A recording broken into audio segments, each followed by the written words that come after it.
Islamic scholar مفتی محمد یوسف تیبی حافظہ اللہ تعالی، فاضل Medina university. قال اللہ سبحانہ وتعالی وَلَقَدْ كَرَّمْنَا بَنِي آدَمَ وَحَمَلْنَاهُمْ فِي الْبَرِّ وَالْبَحْرِ وَرَزَقْنَاهُمْ مِنَ الطَّيِّبَاتِ وَفَضَّلْنَاهُمْ عَلَى كَثِيرٍ مِّمَّنْ خَلَقْنَا تَفْضِيلًا۔ محترم سامعین اور سامعات، اللہ تبارک و تعالی نے مخلوق پیدا کی اور ان کو یہ آپشن دیا کہ تم چاہو تو میری بات مانو اور چاہو تو نہ مانو۔ ان سب نے اس بات کا انکار کر دیا۔ اِنَّا عَرَضْنَا الْأَمَانَةَ عَلَى السَّمَاوَاتِ وَالْأَرْضِ وَالْجِبَالِ، سب نے کہا نا جناب، یہ ہم سے نہیں ہو پائے گا کہ اختیار ہمارے پاس ہو، ہم چاہیں آپ کی بات مانیں چاہے نہ مانیں۔ وَحَمَلَهَا الْإِنسَانُ، انسان نے یہ چیلنج قبول کر لیا۔ اِنَّهُ كَانَ ظَلُومًا جَهُولًا، اس لیے کہ ناعاقبت اندیش تھا اور اپنے اوپر ظلم کرنے والا تھا۔ یہ آپشن جب قبول کیا تو اب اس میں اگر وہ یہ اختیار ہونے کے باوجود رب کی بات مانے گا تو پھر اللہ فرماتے ہیں بسم اللہ الرحمن الرحیم والتین والزیتون وطور سینین، تین چیزوں کی قسم اٹھا کر فرمایا وہذا البلد الامین، اس شہر کی قسم، چار قسمیں ہو گئیں۔ لقد خلقنا الانسان فی احسن تقویم، ہم نے انسان کو احسن بنایا۔ تین، زیتون اور طور سینا، وہذا البلد الامین، چار قسمیں اٹھا کر فرمایا ہم نے انسان کو احسن بنایا، تقویم کے حساب سے احسن بنایا۔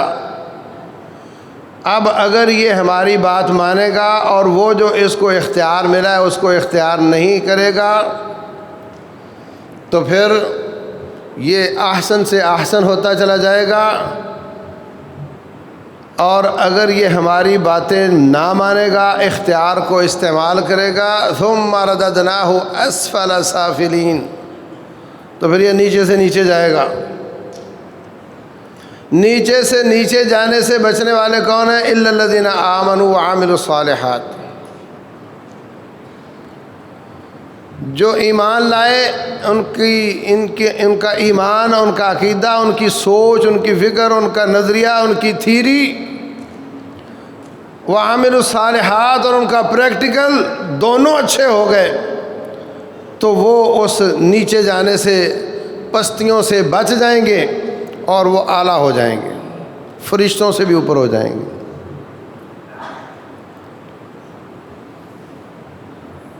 تو اللہ تبارک و تعالی نے فرمایا وَلَقَدْ كَرَّمْنَا بَنِي آدم، ہم نے ان کو بڑی عزت دی ہے۔ پوری کائنات میں، پوری مخلوقات میں جو ہمیں نظر آتی ہیں، کوئی مخلوق کپڑے نہیں پہنتے، یہ کپڑے پہنتا ہے۔ کوئی مخلوق کھانا پکا کر نہیں کھاتے، یہ پکا کر کھاتا ہے۔ کوئی مخلوق مستقل طور پر سیدھا ہو کر نہیں چلتے، یہ سیدھا ہو کر چلتا ہے۔ اللہ تبارک و تعالیٰ نے اس کو اتنی سمجھ دی ہے کہ بڑی سے بڑی مخلوق کو بھی قابو کر لیتا ہے، ہاتھی کو قابو کر لیتا ہے، زیبرے کو قابو کر لیتا ہے، شیر کو زنجیر ڈال دیتا ہے، مطیع اور فرما بردار بنا لیتا ہے۔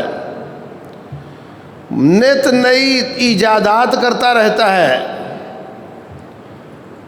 یہ سب سہولتیں اللہ نے اس کو دی ہیں,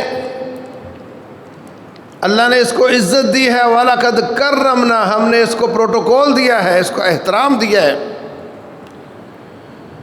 تو جب رب نے اس کو احترام دیا ہے اور اس کی شرط یہ ہے کہ وہ اس کا فرما بردار بنے, اگر وہ اس کا فرما بردار نہیں بنے گا تو پھر یہ جانوروں سے بدتر ہے. اولئک کالانعام بل ہم اضل, یہ جانور ہیں یا ان سے بھی بدتر ہیں. ان شر الدواب عند اللہ الذین کفروا فہم لا یؤمنون, زمین پر بسنے والی ہر مخلوق سے بدتر وہ انسان ہے جو رب ذوالجلال کا انکار کرتا ہے. ان شر الدواب عند اللہ الذین کفروا فہم لا یؤمنون.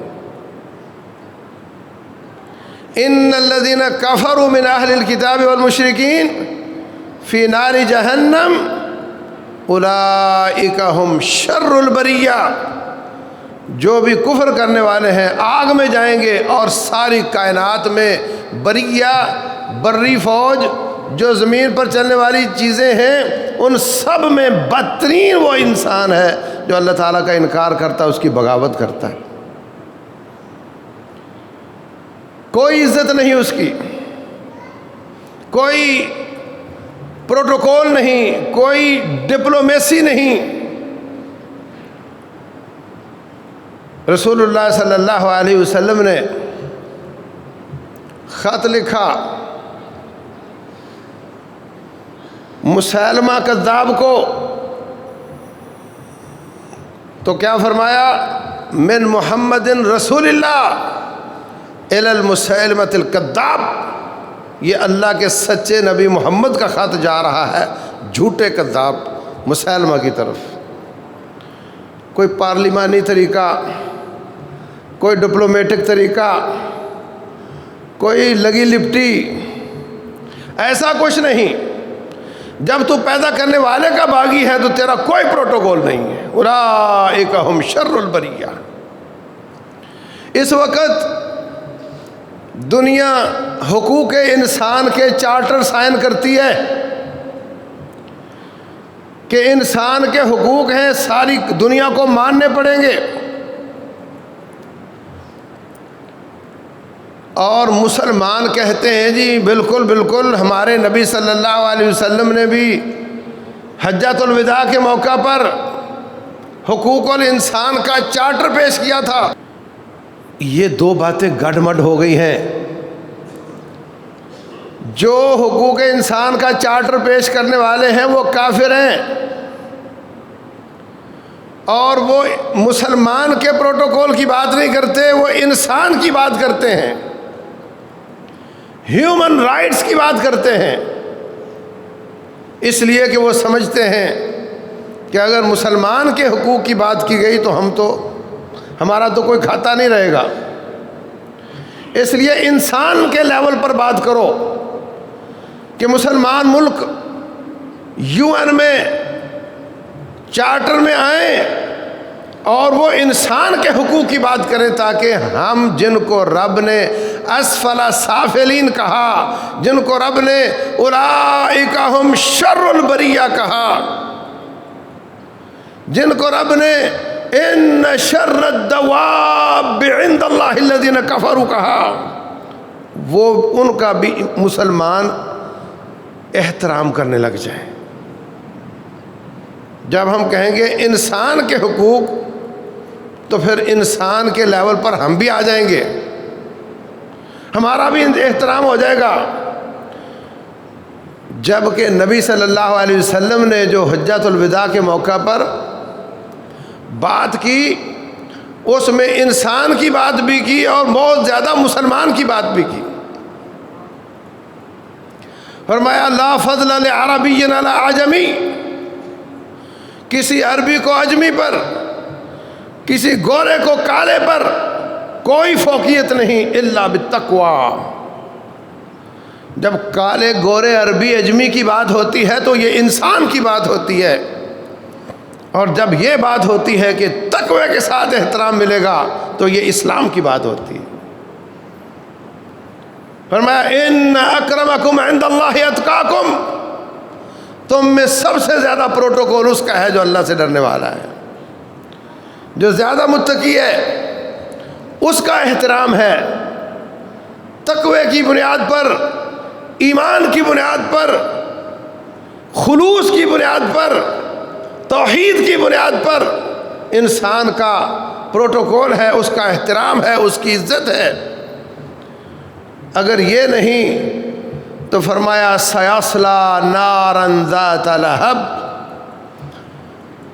انسانیت کے اعتبار سے ابو لہب بہت پروٹوکول والا آدمی تھا۔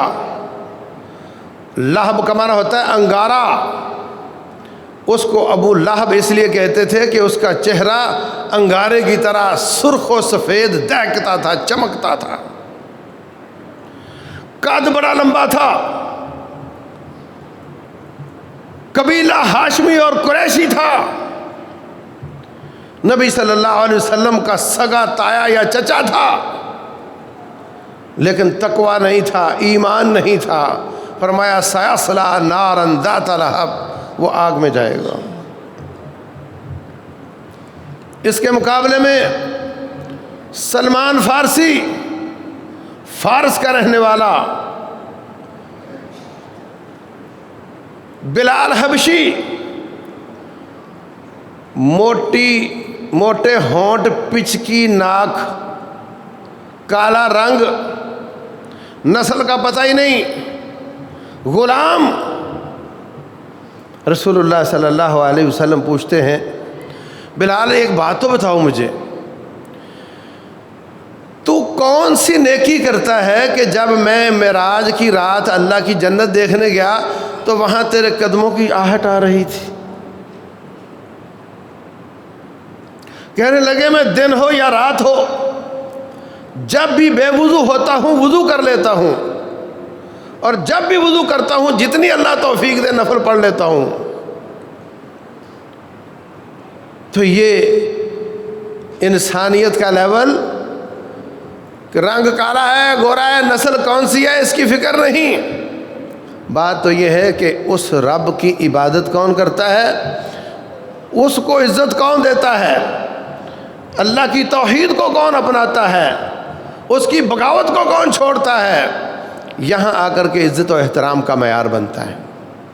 فرمایا حجۃ الوداع کے موقع پر کل مسلم علی مسلم حرام، بلکہ فرمایا الا ان دماءکم و اموالکم و اعراضکم حرام علیکم، تمہارے مال، تمہاری عزتیں، تمہارے خون ایک دوسرے پر حرام ہیں، کا حرمت یومکم ھذا فی بلدکم ھذا فی یومکم ھذا، جیسے اس شہر کا احترام ہے، جیسے اس مہینے کا احترام ہے، جیسے اس دن کا احترام ہے، ایسے ہی تمہاری عزتوں کا، تمہارے مال کا، تمہارے خون کا ایک دوسرے کے لیے احترام ہے۔ حرم پاک میں کبوتر کو پکڑ لیا تو بولے دم پڑ جائے گا،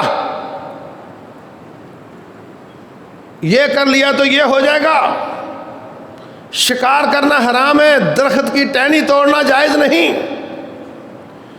جس طرح وہاں کا احترام ہے ایسے ہی مسلمان کا احترام ہے، اس کی عزت، اس کی جان، اس کے خون، اس کے مال کا احترام ہے۔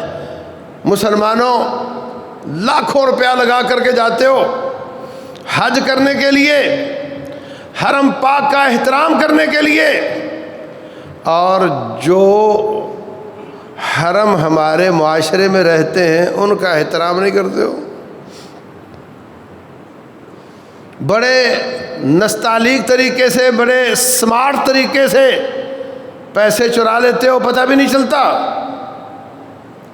کل مسلم علی مسلم حرام، ہر مسلمان کے دوسرے مسلمان پر حرام ہے، دمہ و مالہ و عرضہ، اس کا خون بھی حرام ہے، اس کی عزت بھی حرام ہے، اس کا مال بھی حرام ہے۔ ماں اور بہن کی گالی، اس کا معنی ہے کہ تو ماں کے ساتھ بدکار ہے، یہ تہمت ہے۔ اور کتنے شوق سے اور کتنے مذاق سے اور کتنے لاابالی پن سے، بے پرواہی اور لاپرواہی کے ساتھ، ہنستے ہنستے بھی اور روتے روتے بھی، غصے میں بھی اور خوشی میں بھی ماں اور بہن کی گالیاں ایک دوسرے کو دیتے ہو۔ باپ اپنے معصوم 5 سال کے بچے کو ماں کی گالی دے رہا ہوتا ہے، کوئی کنٹرول نہیں اپنے آپ پر، اپنی زبان پر، اپنے جسم پر کوئی کنٹرول نہیں۔ اللہ تبارک و تعالیٰ نے انسان کو ایسا احترام دیا ہے، اس کے حقوق کا ایسا احترام ہے، ایسا اس کو لازمی پرچہ قرار دیا ہے کہ جس کا فعل فعل ہے۔ توحید نہ اپنائی ہو، شرک کرتا مر جائے، جنت میں جائے گا جہنم میں، یہ لازمی پرچہ ہے۔ توحید کا پرچہ لازمی پرچہ ہے، اس کا فعل فعل ہے۔ ہوگا نماز نہیں پڑھتا تھا، یہ لازمی پرچہ ہے، اس کا فعل فعل ہے۔ لیکن اگر ایک آدمی ماشاءاللہ سے بزرگ ہے، حج عمرہ بھی کیا ہوا ہے، توحید بھی اپناتا ہے، شرک بھی نہیں کرتا ہے، تہجد بھی پڑھتا ہے، مسجد کے اوپر خرچ بھی کرتا ہے، اذانیں بھی کہتا ہے، اگر وہ ان سارے پرچوں میں پاس ہے اور وہ انسان کے احترام میں، اس کی عزت کو پامال کرنے میں، وہ اس کو احترام نہ دینے میں، اس پرچے میں اگر وہ فیل ہے تو وہ توحید کے باوجود، وہ نماز پڑھنے کے باوجود، تہجد پڑھنے، حج عمرے کرنے، صدقہ خیرات کرنے کے باوجود فیل ہو جائے گا، کیونکہ وہ بھی پرچہ لازمی ہے، یہ بھی لازمی ہے۔ انسان کو کتنا احترام دیا رب ذوالجلال نے کہ جہاں اس کی ذات بابرکات میں کوئی شریک کرے وہ فعل ہوتا ہے، ایسے ہی اس کے مسلمان بندے کے حقوق کو پامال کرنے والا بھی فعل ہو جاتا ہے۔ کیسا احترام دیا انسان کو کہ اس کے حقوق کو پامال کرنے والے کو رب دنیا میں سزا دیتا ہے، آخرت میں آگ میں ڈالے گا۔ کتنی بڑی بات ہے، وہ آگ تو آگ ہی ہے نا، وہ نماز رب کا حق چھوڑ کر آگ میں چلا جائے یا بندے کا حق چھوڑ کر آگ میں چلا جائے، جانا تو آگ میں ہی ہے نا۔ کتنی بڑی بات ہے۔ اس کا مال حرام ہے، دوسرے پر حق نہ حق نہیں لے سکتا، بڑا چلاک بنے، بہت طریقہ واردات اس کا مختلف ہو، چرب زبان ہو، باتوں میں لوگوں کو باری نہ آنے دیتا ہو، باتوں میں سچا ہو جاتا ہو، مناظرہ جیت جاتا ہو، اگر اس کا دل کہتا ہے کہ میں نے اس کا مال غلط لیا ہے تو وہ حرام ہی حرام ہے۔ ہم سے نہ پوچھا کرو ایسے مسئلے، اپنے دل سے پوچھ لیا کرو۔ رسول اللہ صلی اللہ علیہ وسلم فرماتے ہیں الاسم ما حاک فی نفسک، گناہ وہ ہوتا ہے جو اندر کھٹکتا ہو، اور دل میں اس کے کھٹکتا ہے جس کا دل سلیم الفطرت ہو۔ جب گناہ چڑھاتے چڑھاتے چڑھاتے چڑھاتے دل بولتا بولتا تھک گیا ہو، بولنا بند کر گیا ہو، پھر وہ بولنا بند کر بھی دے تو وہ نہ بھی بولے تب بھی گناہ گناہ ہی ہوتا ہے۔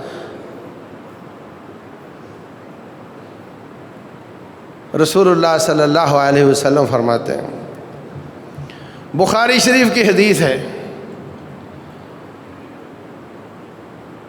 ایک کیس آ گیا پلاٹ کا،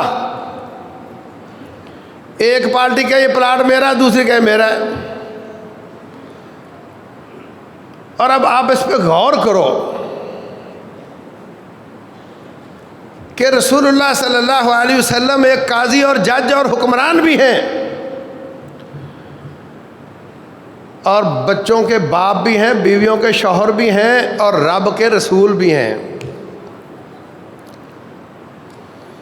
آپ سے سوال کیے جاتے تھے شریعت کے بارے میں، آپ کو اگر معلوم نہ ہو تو آپ انتظار کرتے تھے، خاموش ہو جاتے تھے۔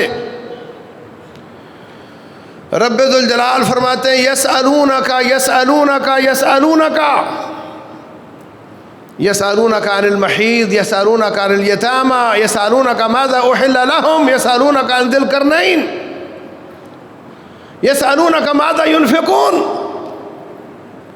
آپ سے یہ پوچھتے ہیں، ان کو یہ جواب دو، یہ جواب دو، لیکن آپ کی حیثیت بطور قاضی، جج اور حکمران، وہاں پر اللہ تعالیٰ نے نہ وحی کے انتظار کا کہا ہے اور نہ وہاں آیات نازل ہوتی ہیں، وہاں آپ نے دلائل کو دیکھ کر فیصلہ کرنا ہے۔ ایک کیس آ گیا، شوہر کہتا ہے یہ میری بیوی بدکار ہے، بیوی کہتی ہے یہ جھوٹ بولتا ہے۔ اب کوئی تو سچا ہے نا، وحی کا انتظار نہیں کیا، لعان کی آیات نازل ہوئیں کہ دونوں 5 دفعہ قسمیں اٹھا کر کہیں کہ یہ جھوٹا، وہ کہے یہ جھوٹا ہے، اور ان کو الگ کر دیا جائے۔ وحی نے نکھیڑا نہیں کیا، وحی نے فیصلہ نہیں کیا کہ اس میں چھپانے کی کیا بات ہے، میں رب کہتا ہوں یہ جھوٹا ہے یا یہ جھوٹی ہے۔ قضاء کے معاملے میں وحی نے فیصلہ نہیں کیا، یہ پلاٹ کا فیصلہ آپ نے وحی کے ساتھ نہیں، بطور قاضی دلائل کے ساتھ فیصلہ کیا۔ اللہ اکبر۔ فرمایا انکم تختصمون الی، لوگو تم میرے پاس اپنے فیصلے لے کر آتے ہو، وانما انا بشر مثلکم، میں بھی تم جیسا انسان ہوں۔ وَلَعَلَّ بَعْضَكُمْ أَلْحَنَ بِحُجَّتِهِ مِنْ بَعْضٍ، اور تم میں سے بعض لوگ اپنی دلیل کو اچھا بنانے کے ماہر ہوتے ہیں، دوسرا بعض بھی بسا اوقات سچا ہے مگر دلیل بنا کر نہیں پیش کر سکتا، پریزنٹیشن غلط ہے اس کی۔ ایک جھوٹا ہے مگر اس کی پریزنٹیشن اچھی ہے۔ اور میں انما اقضی بنحو ما اسمع، میں تو جو سنوں گا اس کے مطابق فیصلہ کروں گا، میں تو جو سنوں گا اس کے مطابق فیصلہ کروں گا۔ اس کا چانس موجود ہے کہ دلائل کی روشنی میں ایک سچا ہے دلائل نہیں پیش کر سکا، دوسرا جھوٹا ہے وہ پیش کر سکا ہے۔ گواہ ہے، مثلا جھوٹا گواہ لیا ہے، جھوٹے، سچا کہتا جب یہ خرید رہا تھا یا میں خرید رہا تھا وہاں گواہ تھا ہی کوئی نہیں، وہ اپنے سچ پر کھڑا ہے، وہ گواہ نہیں لے کر آیا، جھوٹا جھوٹے گواہ لے کر آ گیا۔ فرمایا میں تو جو سنوں گا فیصلہ کروں گا، لیکن اگر میں کسی ناحق کو حق دے دوں تو مت سمجھے کہ پہلے تو وہ زمین میری نہیں تھی لیکن اب کائنات کے امام نے مجھے دے دی ہے، اب تو میری ہو گئی۔ انما اقطع له قطعة من النار، میں محمد اس کے لیے جہنم کا پلاٹ کاٹ کر دے رہا ہوں صلی اللہ علیہ وسلم۔ وہ اس کا نہیں ہے، جب اس کو پتہ میرا نہیں، میرے فیصلے سے اس کا نہیں ہو جائے گا، میرے فیصلے سے اس کا نہیں ہو جائے گا، وہ جس کا ہے اس کا ہی رہے گا۔ میں اس کو زمین کا ٹکڑا نہیں دے رہا، اس کو میں آگ کا ٹکڑا دے رہا ہوں۔ تو عزیز بھائیوں سوچو، گھر گھر کے مسائل ہیں، لاکھوں کیس پینڈنگ میں ہیں، جج عدالتیں پریشان ہیں، روڈوں پر رش اس وجہ سے ہے کہ جناب اس کی تاریخ لگی ہوئی ہے، اس کی لگی ہوئی ہے، آ رہے ہیں جا رہے ہیں 20 سال گزر گئے ہیں، اور یہ مسلمان ہے، یہ مومن ہے، ان کے دل میں اللہ کا خوف ہے اور اس بات کو نہیں سمجھتے۔ رب ذوالجلال نے انسان کو عزت دی ہے، اس کے مال کو تجھ پہ حرام کیا ہے، اس کے مال کو تجھ پر حرام کیا ہے۔ تو کیسوں کے ذریعے، ججوں کے ذریعے، عدالتوں کے ذریعے حاصل کرنا چاہتا ہے۔ وَتُدْلُوا بِهَا إِلَى الْحُكَّامِ لِتَأْكُلُوا فَرِيقًا مِّنْ أَمْوَالِ النَّاسِ، فرمایا کہ تم وہ کیس عدالت میں لے جاتے ہو اور وہاں جا کر کے تیری سیٹنگ ہے اور تو وہاں سے جیت کر کے لوگوں کے مال ہڑپ کرتا ہے اور سمجھتا ہے کہ میرا ہو گیا۔ میرے مصطفیٰ علیہ السلام فرماتے پھر بھی تیرا نہیں ہوا۔ تیرا جج فیصلہ کرتا ہے، اس کی کیا اوقات ہے، کائنات کا امام بھی فیصلہ کر دے تیرے حق میں تو تیرا نہیں ہے، تیرا نہیں ہے۔ مال حرام ہے تجھ پہ، دوسرے کا مال تجھ پر حرام ہے۔ اللہ اکبر۔ اسی وجہ سے رب ذوالجلال نے تیرے احترام میں تیرے حقوق کی پہرے داری کرتے ہوئے چور کا ہاتھ کاٹنے کا حکم دیا ہے۔ اچھا اللہ تعالیٰ کو کیا ملے گا بھائی؟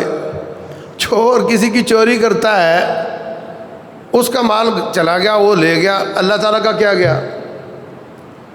رب ذوالجلال تو بے نیاز ہے، اس نے وَالسَّارِقُ وَالسَّارِقَةُ فَاقْطَعُوا أَيْدِيَهُمَا جَزَاءً بِمَا كَسَبَا نَكَالًا مِّنَ اللَّهِ وَاللَّهُ عَزِيزٌ حَكِيمٌ۔ یہ کیوں فیصلے کیے کہ چور کا ہاتھ کاٹ دو؟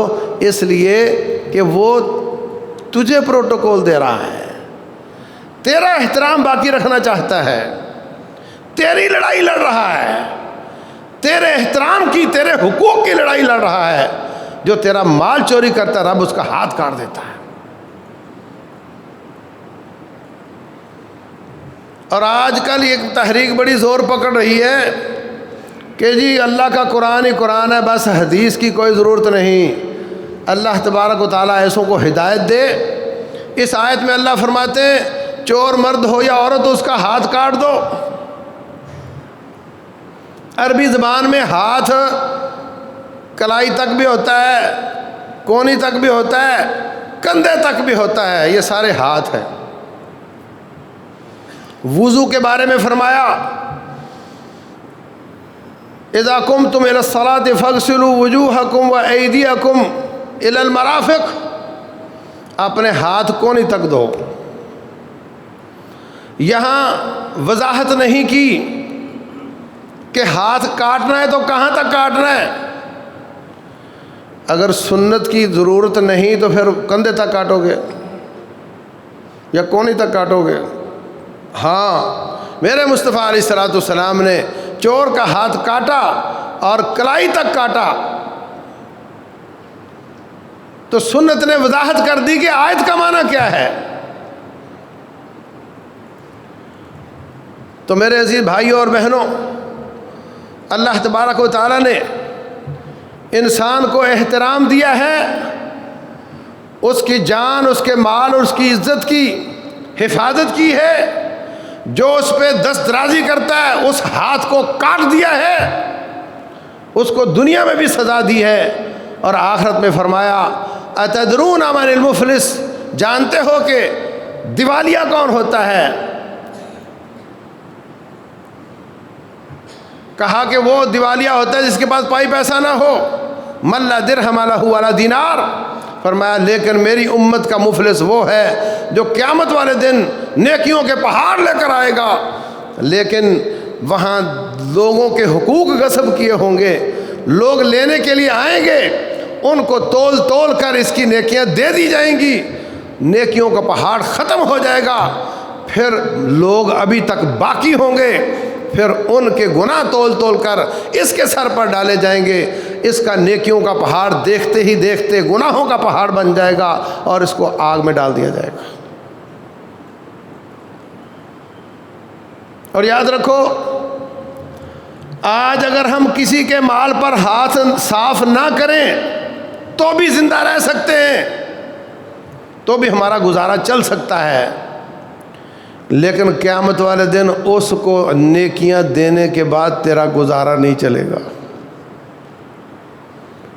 اس وقت وہاں تیرا گزارا نہیں چلے گا۔ اور یہ جہان 50 سالہ ہے، وہ 50,000 سالہ ہے۔